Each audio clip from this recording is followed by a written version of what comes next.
السلام عليكم ورحمة الله وبركاته. أهلا بيك في لحظة جديدة من لحظة طمأنينة. محاسبة النفس مش إنك تمسك نفسك محاكمة ولا تقعد تفتش في أخطائك بعصبية. محاسبة النفس إنك تقف مع نفسك وقفة صادقة وهادية وتسأل: أنا تعبت ليه؟ غلطت في إيه؟ اتعلمت إيه؟ واصلح إزاي؟ مش أنا وحش، أنا فاشل، أنا دايما غلط. لأ، دي مش محاسبة، دي إهانة للنفس وجلد للذات.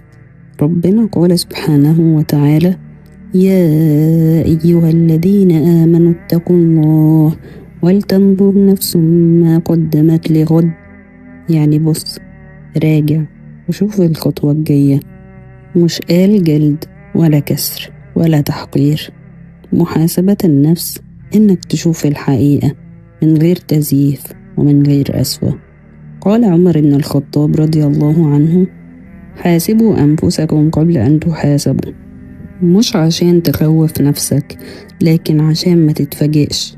اللي بيحاسب نفسه في الدنيا بيهون حسابه في الآخرة، كما قال في حديث القدسي صحيح يرويه النبي صلى الله عليه وسلم عن ربه: وعزتي لا أجمع على عبدي خوفين وأمنين، إذا خافني في الدنيا آمنته يوم القيامة، وإذا آمنني في الدنيا أخفته في الآخرة.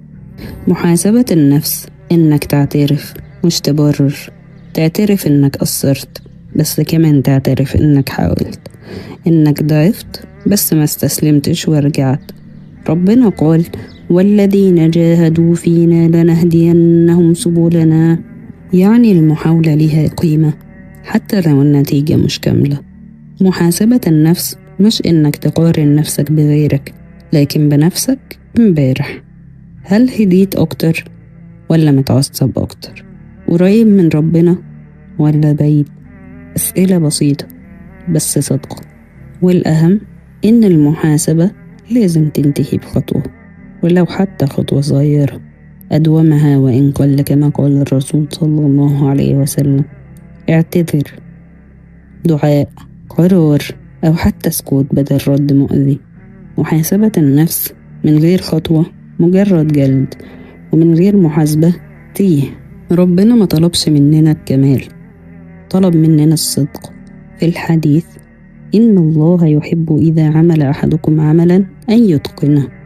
والإتقان مش معناه إنك ما تغلطش، لكن إنك تصلح. لو هتحاسب نفسك النهاردة اعمل كده. قول: يا رب، أنا شايف تقصيري، بس شايف رحمتك، وشايف إنك سايب لي الباب الرجوع مفتوح. دي أحلى محاسبة. واستناني في الحلقة الجاية، الرفق بالنفس، عشان من غير رفق المحاسبة هتتحول لعذاب. اللهم لك الحمد حتى ترضى، ولك الحمد إذا رضيت، ولك الحمد بعد الرضا. اللهم صل وسلم وبارك على سيدنا محمد.